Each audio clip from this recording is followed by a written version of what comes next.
لا حول ولا قوة الا باللہ العلی العظیم۔ اعوذ باللہ من الشیطان اللعین الرجیم۔ بسم اللہ الرحمن الرحیم۔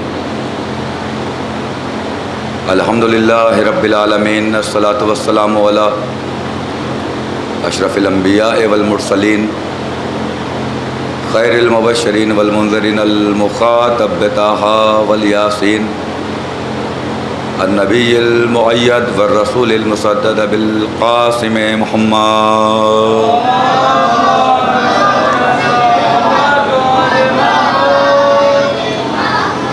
ثم الصلاۃ والسلام علی وآلہ الطیبین الطاہرین المعصومین المظلومین، ولعنۃ اللہ علی اعدائہم ومنکر فضائلہم ومصائبہم وآتشہم اجمعین۔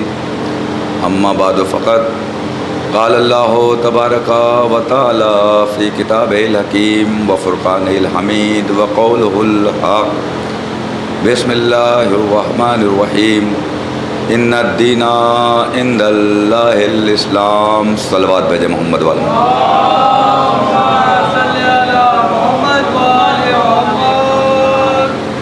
حضرات گرامی قدر، بزرگان محترم، خالق کائنات نے قرآن مجید میں یہ ارشاد فرمایا کہ ان الدین عند اللہ الاسلام، بے شک اللہ کے نزدیک اگر کوئی دین ہے تو وہ دین اسلام ہے۔ اسی اسلام کی تبلیغ کے لیے خالق کائنات نے 1.25 لاکھ نبیوں کو منتخب کیا تاکہ وہ دین اسلام کے کاررواں کو یکے بعد دیگرے آگے بڑھاتے رہیں۔ لہذا اس کی جو سب سے پہلی کڑی، جو پہلا سلسلہ خالق کائنات نے دین اسلام کو آگے بڑھانے کا جس کے سر انجام دیا، وہ تھے حضرت آدم علیہ السلام۔ اور حضرت آدم علیہ السلام سے باقاعدہ خالق کائنات نے دین اسلام کا آغاز کر دیا۔ یہ سلسلہ چلتے چلتے جب حضرت نوح تک آیا تو اللہ نے حضرت نوح کو کشتی بنانے کا حکم دیا۔ لہذا ایک طوفان آیا اور اس طوفان میں ساری کائنات غرق ہو گئی، صرف وہ لوگ بچے کہ جو کشتی حضرت نوح میں سوار ہو گئے۔ لہذا اسی لیے خالق کائنات نے، اللہ نے حضرت نوح کو آدم ثانی قرار دیا کہ یعنی اب جو سلسلے نسل انسانیت آگے بڑھی، یا جتنے بھی سلسلے خالق کائنات نے جتنی بھی مخلوقات کو خلق کیا تھا، وہ ساری مخلوقات حضرت نوح کے سفینے میں آ گئی۔ لہذا اب جو سلسلہ آگے بڑھا تو وہ حضرت نوح کے ذریعے سے بڑھا۔ اس کے بعد خالق کائنات نے پھر انبیاء کرام کو اس دنیا میں بھیجتا رہا یہاں تک کہ آخری نبی کا زمانہ آ گیا۔ جب آخری نبی کا زمانہ آیا تو اللہ نے آخری نبی کے زمانے کو 3 حصوں میں تقسیم کر دیا۔ ایک پہلا حصہ جو خاموشی کا حصہ تھا، یعنی خاموش تھے، میرا نبی 40 سال خاموش رہا۔ دوسرا حصہ جو میرے نبی کی خدمتوں کا تھا، رسالتوں کا تھا، 40 سال کے بعد پیغمبر اسلام نے اعلان اسلام کیا، اعلان نبوت کیا۔ 40 سال سے لے کر اب پیغمبر اسلام 12 سال تک پیغمبر اسلام کی یہ مکی زندگی تھی۔ مکی زندگی میں پیغمبر اسلام عقائد پہنچاتے رہے اور لوگوں کے عقائد کو مضبوط کرتے رہے۔ اس کے بعد پیغمبر اسلام کو ہجرت ہوئی۔ اب ہجرت کر کے پیغمبر اسلام مدینہ تشریف لائے۔ جب مدینہ تشریف لائے تو اب یہ پیغمبر اسلام کا یہ مدنی زمانہ ہے، اور مدنی زمانے میں پیغمبر اسلام پر 86 جنگیں مسلط کر دی گئیں۔ ان 86 جنگوں میں مسلط کرنے کے بعد بھی پیغمبر اسلام نے دین اسلام کے جو کام تھے، جو تبلیغ رسالت کے کام تھے، پیغمبر اسلام وہ کام کو انجام دیتے رہے، اور یہاں تک کہ وہ دن آیا کہ پیغمبر اسلام کے ہاتھوں اللہ نے اس دین کو اکمل کر دیا اور کامل کر دیا، مکمل کر دیا۔ بات اسلام کی صرف اگر یہیں تک ہوتی، تاریخ اگر اسلام کی یہیں تک ہوتی تو گفتگو یہاں پہ تمام ہو جاتی، لیکن اب یہاں سے باقاعدہ اسلام کا آغاز ہوتا ہے، چونکہ پیغمبر اسلام کے ہاتھوں پر، دست مبارک پر خالق کائنات نے یہ اہتمام کیا کہ دین اسلام جو حضرت آدم سے چلا اور پیغمبر اسلام کے زمانے تک آیا، پیغمبر اسلام کے زمانے میں جو آخری لمحے تھے پیغمبر اسلام کے، اس آخری لمحے میں اللہ تبارک و تعالیٰ نے پیغمبر اسلام کے دست مبارک پر دین کو کامل کر دیا، دین کو مکمل کر دیا۔ دست مبارک پر پیغمبر اسلام کے دین کو کامل کیا اللہ نے پیغمبر اسلام کے دست مبارک پر دین کو کامل کیا۔ بھائی جس دست مبارک پر اللہ نے پیغمبر اسلام کے دین کو کامل کیا، اسی دست مبارک سے اب دین کی دوسری کڑی کا آغاز ہوا، سلسلہ امامت کا آغاز ہوا۔ ایک ہاتھ سے پیغمبر اسلام کے دست مبارک پر ایک طرف اللہ تبارک و تعالیٰ نے دین کو مکمل کر دیا، کامل کر دیا، پھر اسی دست مبارک سے غدیر کے میدان میں پیغمبر اسلام کو یہ حکم دیا، اب اعلان کر دو من کنت مولا ہو فہذا علی مولا، اب اعلان کر دو من کنت مولا ہو فہذا علی مولا۔ اب سوال یہ پیدا ہوتا ہے کہ پیغمبر اسلام کے ہاتھوں جب اللہ نے دین کو مکمل کر دیا، دین کامل ہو گیا، جو 1.25 لاکھ نبیوں کے ذریعے سے جس دین کو اللہ آگے بڑھا رہا تھا، جو دین آگے چل رہا تھا، جب دست پیغمبر پر تمام ہو گیا، کامل ہو گیا، تو اب پیغمبر اسلام کو یہ ضرورت کیوں آن پڑی کہ اللہ کو یہ کہنا پڑا کہ نہیں، اسی دست مبارک سے اب علی کی ولایت کا اعلان کر دو، علی کی مولایت کا اعلان کر دو۔ یا نبی اللہ، یہ کیا فلسفہ ہے؟ علی کی ولایت کی ضرورت کیا تھی؟ علی کی خلافت کی اعلان کی ضرورت کیا تھی؟ علی کی مولایت کے اعلان کی ضرورت کیا تھی؟ عجب نہیں پیغمبر اسلام جواب دیں، چونکہ ابھی تک جو دین چلا ہے آدم سے لے کر اور مجھ تک، اس دین کا سسٹم یہ تھا، اس دین کا قانون یہ تھا کہ جو نبی اس دنیا میں آیا، نبی جب تک رہا اس کا دین برقرار رہا، نبی دنیا سے گیا دین ختم ہوتا چلا گیا، دوسرا نبی آیا دین برقرار رہا، جب تک نبی دنیا میں رہا دین برقرار رہا، یہاں تک کہ حضرت آدم تک یہ سلسلہ پیغمبر اسلام کی نگاہوں میں تھا۔ لہذا اب یہ پیغمبر اسلام کی حکمت عملی تھی اور اللہ تبارک و تعالیٰ کا یہ فرمان تھا کہ دیکھو جو دین ہم نے حضرت آدم سے بھیجا ہے، وہ دین ابھی تک یہ ہوا کہ وہ دین ختم ہوتا گیا، امت اس نافرمان ہوتی چلی گئی۔ اس کی وجہ یہ تھی کہ ابھی تک دین کی محافظت کا کوئی انتظام نہیں کیا تھا، کسی نبی نے انتظام نہیں کیا تھا۔ اب خالق کائنات نے کہا اے میرے نبی، اے میرے سید و سردار، اے میرے حبیب، دیکھو اس وقت تک دین کو کامل نہیں کروں گا کہ جب تک دین کی محافظت کا انتظام نہ کر دیا جائے۔ اب دین کی محافظت کا انتظام کیجئے، لہذا اب ایسے ہاتھ تلاش کیجئے، اب ایسے ہاتھوں میں دین کو دیجئے کہ جس کا ہاتھ بڑا طاقتور ہو، جس کا ہاتھ بڑا پاورفل ہو، اب اس ہاتھ میں دین کو دیکھیے۔ دیکھیے پیغمبر اسلام کے ہاتھوں سے یہ دین کسی صحابی کے ہاتھ میں نہیں گیا، پیغمبر اسلام کے ہاتھوں سے یہ دین کسی مسلمان کے ہاتھ میں نہیں گیا، پیغمبر اسلام کے ہاتھوں سے یہ دین کسی صحابی کے ہاتھ میں نہیں گیا، لیکن پیغمبر اسلام کے ہاتھوں سے یہ دین ان ہاتھوں پہ گیا، ان ہاتھوں میں گیا کہ جن ہاتھوں نے اپنے ہاتھوں سے در خیبر کو اکھاڑا۔ بھئی اللہ کی یہ حکمت عملی تھی کہ اس دین کو ان ہاتھوں میں دیا جائے کہ جو ہاتھ مضبوط ہو، ان ہاتھوں میں یہ دین دیا جائے، ان ہاتھوں کو میں اس دین کا حوالے کیا جائے کہ جو ہاتھ بڑے مضبوط ہوں۔ لہذا خالق کائنات کی یہ حکمت عملی تھی، لہذا اب ان ہاتھوں میں دین دے دیا گیا غدیر کے میدان میں۔ یہی سبب تھا کہ اللہ کے نبی کو یہ حکم ہوا کہ اب ہاتھوں پہ علی کو بلند کرو، اب علی کو ہاتھوں پہ بلند کرو۔ لہذا لیجیے ہاتھوں پہ علی کو بلند کیا گیا، اب دین ٹرانسفر ہوا، علی کے حوالے ہوا دین۔ چونکہ اب دین کی حفاظت کا معاملہ ہے، اب دین کے دفاع کا معاملہ ہے، اب یہ دین جانا ہے قیامت تک، چونکہ دین جانا ہے قیامت تک۔ جب دین قیامت تک جانا ہے تو ایسے مضبوط ہاتھ پیغمبر اسلام نے تلاش کیے کہ جس کا ہاتھ قیامت تک جائے گا۔ ارے بھائی جس کا ہاتھ آغاز آدم میں تھا، جو ہاتھ آغاز آدم میں تھا وہی ہاتھ قیامت تک جائے گا۔ لہذا خالق کائنات کی حکمت عملی تھی کہ جب حضرت آدم کا دور تھا تب بھی خالق کائنات نے اسی ہاتھ کو ظاہر کیا، جب دین کو کامل کرنے کی بات آئی تب بھی اللہ نے اسی ہاتھ کو ظاہر کیا. اب جب دین کی حفاظت کی بات آئی تب بھی خالق کائنات نے اسی ہاتھ کو ظاہر کیا. صلوات بھیجیں محمد و آل محمد.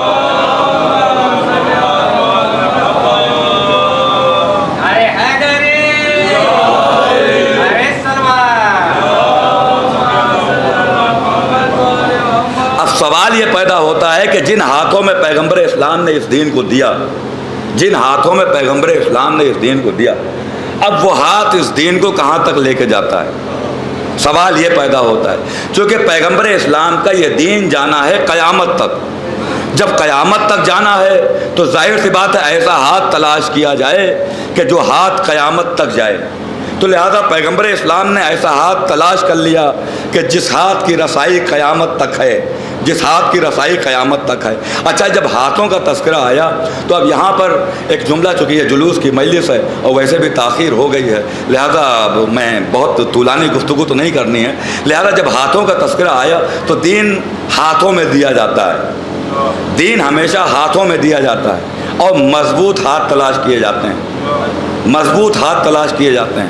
بھائی صرف دین ہی ہاتھ میں نہیں دیا جاتا، دین کا نظام بھی ہاتھ میں دیا جاتا ہے، دین کا پرچم بھی ہاتھ میں دیا جاتا ہے، دین کا پرچم بھی ہاتھ میں دیا جاتا ہے. ابھی جلوس اعضا برآمد ہوگا اور جلوس اعضا جب برآمد ہوگا تو اس میں آپ پرچم ابوالفضل عباس اٹھائیں گے.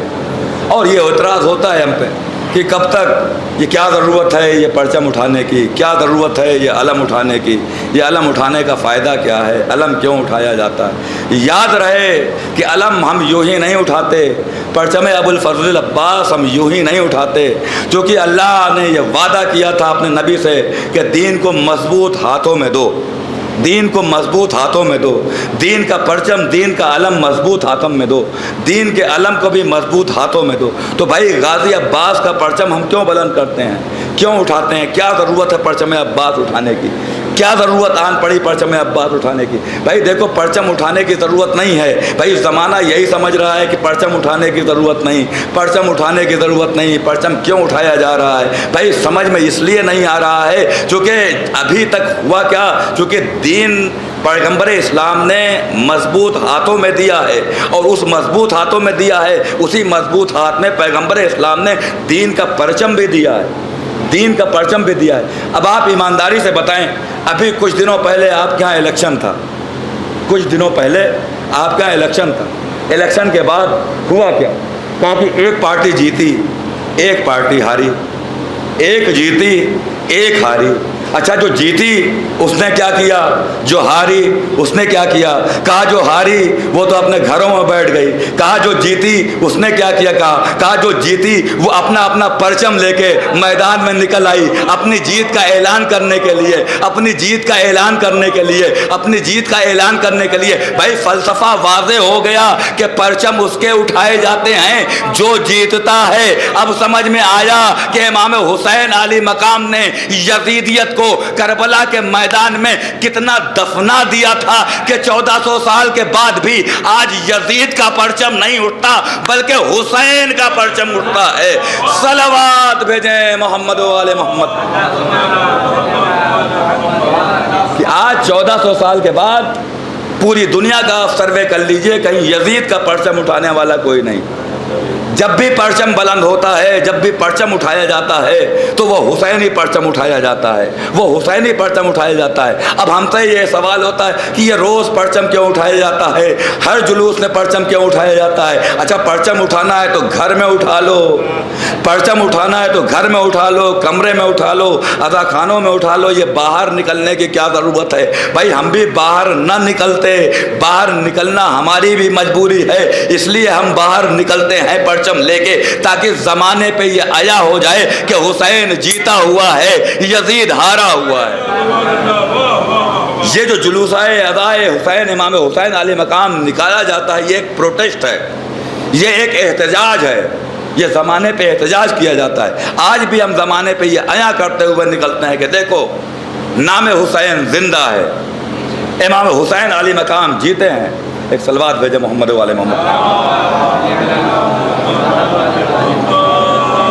اور یہ اعتراض صرف عزائے امام حسین علی مقام میں، صرف عزائے امام حسین علی مقام میں یہ سارے اعتراضات ہوتے ہیں. کہ یہ پرچم اٹھاتے ہیں، جلوس نکالتے ہیں، یہ ماتم کرتے ہیں، یہ روتے ہیں، یہ گریہ کرتے ہیں، یہ شبیہیں نکالتے، یہ سارے اعتراضات صرف ایام اعضاء و ماہ محرم میں ہوتے ہیں۔ خدا کی قسم قرآن مجید کی اگر تلاوت کی جائے تو قرآن مجید نے رونے کے حوالے سے بھی گفتگو کی ہے، قرآن مجید نے پرچم نکالنے کے حوالے سے بھی گفتگو کی ہے، قرآن مجید نے جلوس نکالنے کے اعتبار سے بھی گفتگو کی ہے، قرآن مجید نے شبی نکالنے کے شبی بنانے کے اعتبار سے بھی گفتگو کی ہے۔ بھائی قرآن مجید کو جانا ہے قیامت تک، لہذا قرآن مجید میں ساری مثالیں اگر موجود نہ ہوتی اور قرآن مجید میں اگر یہ مثالیں موجود نہ ہوتی تو ہماری یہ قوم نہ گریہ کرتی، نہ روتی، نہ پرچم اٹھاتی، نہ جلوس نکالتی، نہ شبیہیں نکالتی، کیونکہ ہمارا سارا دار و مدار، ہماری اس قوم کا دار و مدار ہمارے ہاں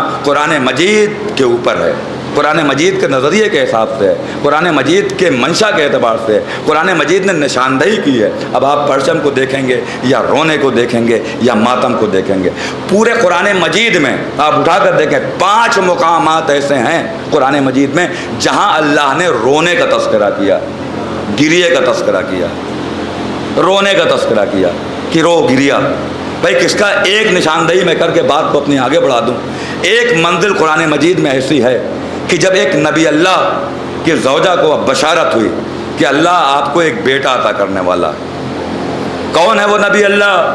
وہ نبی اللہ ہے خلیل اللہ، جن کی عمر مبارک کافی طولانی ہو گئی ہے، ضعیف ہو گئے ہیں۔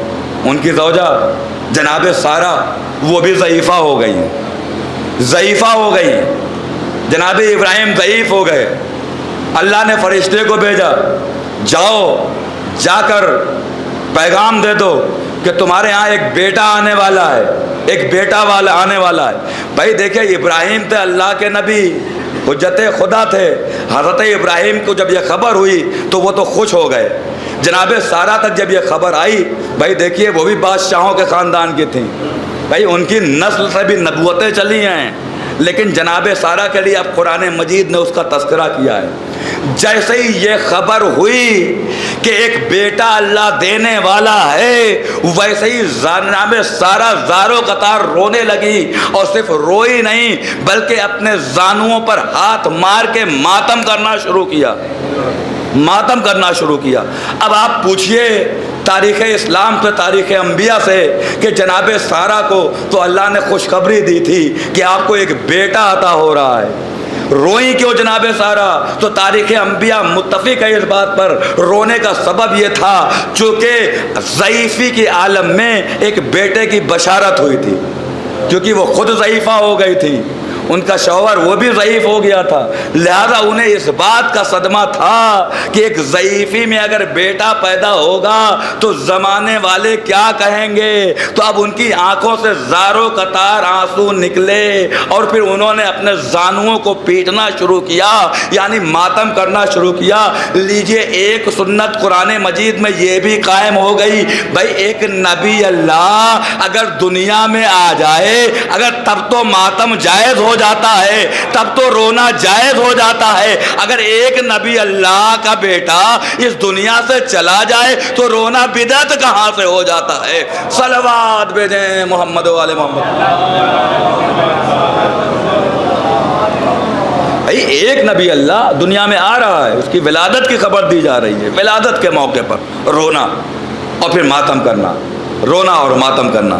پھر آپ کو بتائیں حضرت آدم جن کی عمر مبارک 930 سال، حضرت آدم باحیات رہے۔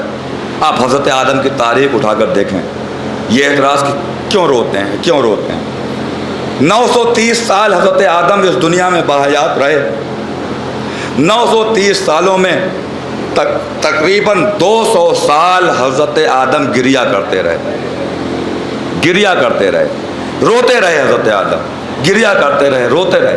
بھائی کیوں رو رہے ہیں؟ ابھی تو دنیا میں اکیلے ہیں، ابھی دنیا میں تنہا ہیں، کیوں رو رہے ہیں حضرت آدم؟ بھائی یہ رونے کا سبب کیا ہے؟ ابھی یہ پہلے بشر ہیں، یہ پہلے انسان ہیں، اب رونے کا سبب کیا ہے؟ اب تاریخ انبیاء یہ کہتی ہے کہ رونے کا سبب یہ ہے کہ جناب حوا جو حضرت آدم کی زوجہ تھیں وہ ان سے الگ تھیں، فراق ہوا میں حضرت آدم روئے۔ لیجئے تاریخ انسانیت کا یہ پہلا رونا جو 2200 سال پر مشتمل ہے، یعنی 200 سال حضرت آدم گریا کرتے رہے۔ کس لیے گریا کرتے رہے؟ فراق میں، جدائی میں گریا کرتے رہے، جدائی میں گریا کرتے رہے، جدائی میں گریا کرتے رہے۔ بھائی جناب آدم جدائی میں اگر روئیں تو وہ جناب آدم کی سنت ہوتی ہے، ہم اگر حسین کی جدائی میں روئیں تو وہ بدعت کیسے ہوتی ہے؟ صلوات بھیجے محمد و آل محمد۔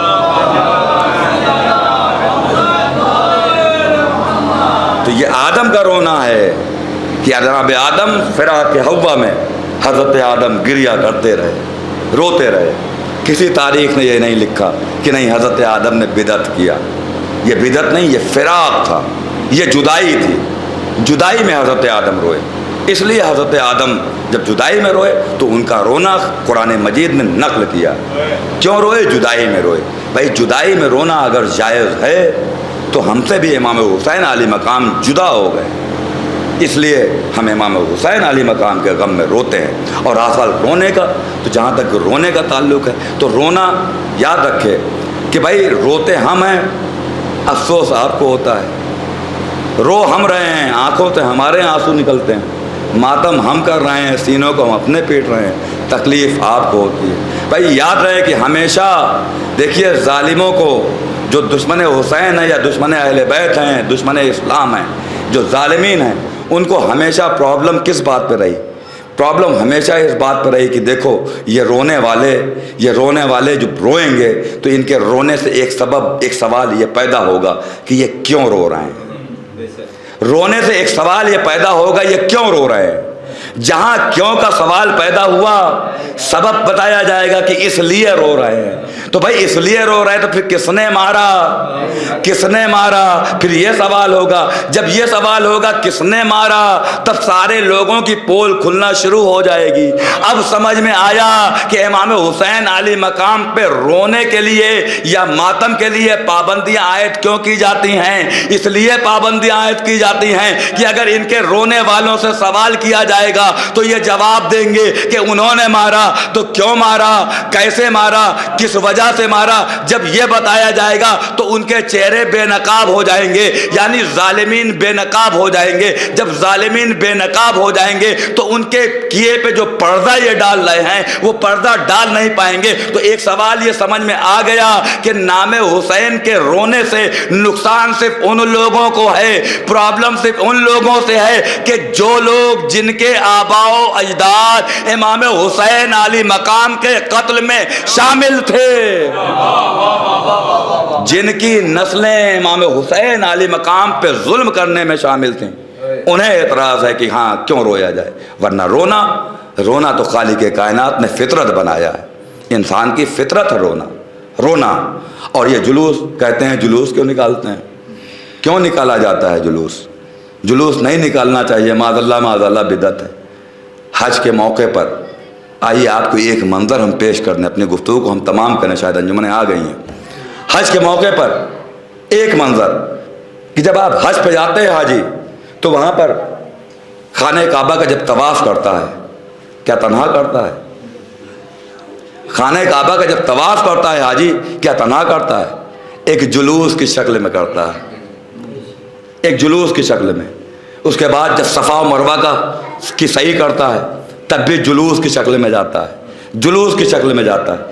بھائی یہ خانہ کعبہ میں حج کے موقع میں یہ جلوس کی شکل میں۔ اب آپ کہیں گے کہ کیسی باتیں آپ کر رہے ہیں مولانا، یہاں کہاں سے جلوس آ گیا؟ وہاں تو بھیڑ اتنی ہوتی ہے، اس بھیڑ اتنی ہوتی ہے کہ اس بھیڑ میں لوگ آتے ہیں اور طواف کرتے ہیں، اور طواف کرنے کے بعد صفا مروہ کا چکر لگاتے ہیں، صحیح کرتے ہیں۔ تو بھائی یہاں کہاں جلوس آ گیا؟ بھائی یہاں سے جلوس کیسے ثابت ہو گیا؟ بھائی جو لوگ حج پر گئے ہوئے ہیں وہ جانتے ہیں، جو نہیں بھی گئے ہوئے ہیں وہ ذرا یوٹیوب پہ دیکھ لیں، حج کو لائیو دیکھ لیں۔ چلیے ٹھیک ہے اگر آپ اسے جلوس نہیں مانتے، لیکن جتنے بھی قافلے جاتے ہیں ذرا ان قافلے والوں سے پوچھئے کہ وہ اپنے ہاتھوں میں چھوٹا چھوٹا پرچم کیوں لیے رہتے ہیں؟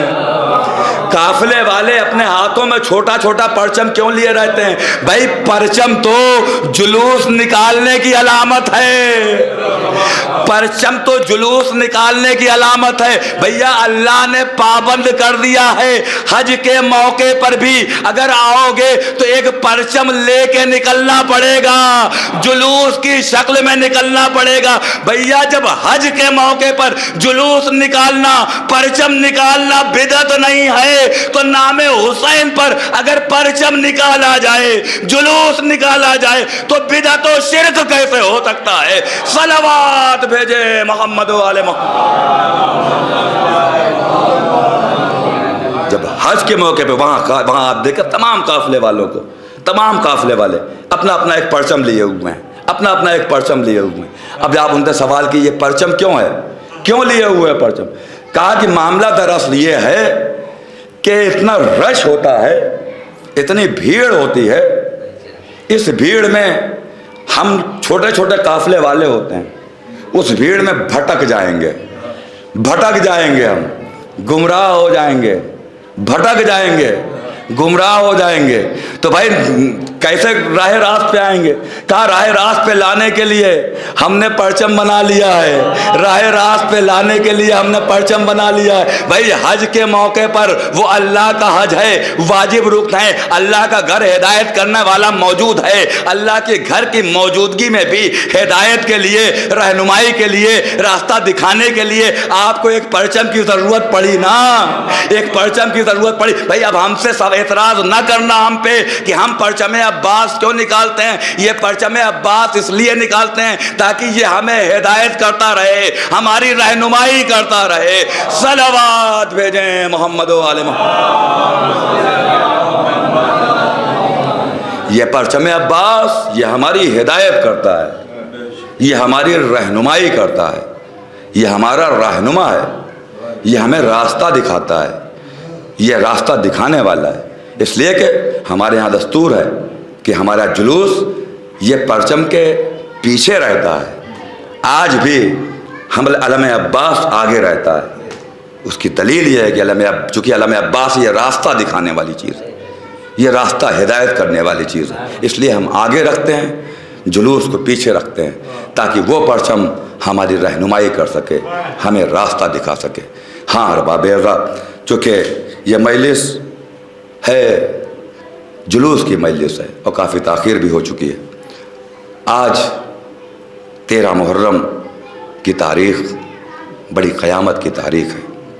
10 محرم تک کوئی امام حسین علی مقام کربلا کے میدان میں اپنے 72 ساتھیوں کے ساتھ شہید کر دیے گئے، لیکن امام حسین علی مقام کی جو شہادت ہوئی ہے، ظلم صرف وہیں پہ ختم نہیں ہو گیا، بلکہ اب بعض علماء یہ کہتے ہیں کہ ظلم کا اصل آغاز تو حسین کی شہادت کے بعد ہوا ہے۔ امام حسین علی مقام کی شہادت کے بعد ظلم کا آغاز ہوا۔ اسی لیے مقتل میں ایک جملہ ملتا ہے کہ جناب عباس کو جب امام حسین علی مقام رخصت آخر کے لیے بھیج رہے تھے تو اس وقت بھیجنے سے پہلے امام حسین علی مقام نے ایک جملہ کہا تھا، اے بھیا عباس، دیکھو تمہیں بھیجنے میں ہمیں کوئی دقت نہیں ہے، بے شک تم جاؤ اور تمہاری قربانی بھی ضروری ہے، لیکن اے میرے بھیا بس اتنا سن لو اور خیموں کی طرف ایک نگاہ دیکھ لو۔ اے غازی، خیموں کی طرف ایک نگاہ دیکھ لو اور دیکھنے کے بعد یہ طے کر لو، یہ محسوس کر لو کہ یہ خیمے میں جو میری بہنیں ہیں زینب و ام کلثوم، یہ سوتی تھی چین سے، یہ چین سے سوتی تھی تمہاری موجودگی میں، لیکن اے میرے بھیا عباس تم جا تو رہے ہو، آج کے بعد میری بہنیں سو نہیں پائیں گی، آج کے بعد میری بہنوں کو سونا نصیب نہیں ہوگا۔ یہ امام حسین علی مقام کے یہ فقرات ملتے ہیں، لیکن پھر آگے جو روایت ہے، خدا کی قسم اگر اس روایت کو آپ نے محسوس کر لیا تو رونے کے لیے وہ روایت ہی کافی ہے۔ امام حسین علی مقام شہید کر دیے گئے، شہادت کے بعد شمر ملعون نے ایک شخص کو معین کر رکھا تھا کہ وہ جناب اس کی نگاہ جناب زینب پر رہے، جناب ام کلثوم پہ رہے، خبردار زینب و ام کلثوم سو نہ پائیں۔ دل ایسی آئی کہ ایک مرتبہ ایک سائے دار درخت ملا، کیا؟ ارے علی کی بیٹی کو تھوڑی راحت ملی. ارے اس راحت میں ایک مرتبہ علی کی بیٹی نے اپنی آنکھوں کو بند کیا تھا کہ ایک مرتبہ شمر ملعون نے اس شخص کو حکم دیا, ارے دیکھو علی کی بیٹی زینب, ارے وہ سو رہی ہے. ارے ملعون تازیانہ لے کر آگے بڑھا, ارے زینب پہ تازیانے سے وار کیا. ایک مرتبہ زینب نے کربلا کا رخ کیا. اے بھیا عباس, ارے آپ کی شہادت کے بعد زینب کی آنکھوں کی نیند چلی گئی. اے بھیا عباس, آپ کی شہادت کے بعد چادریں چھینی گئی. اے بھیا عباس, آپ کی شہادت کے بعد بے مخنو چادر دیار بدیار پھرایا. انا للہ و انا الیہ راجعون. رضا بقضاء و تسلیم ماتم حسین.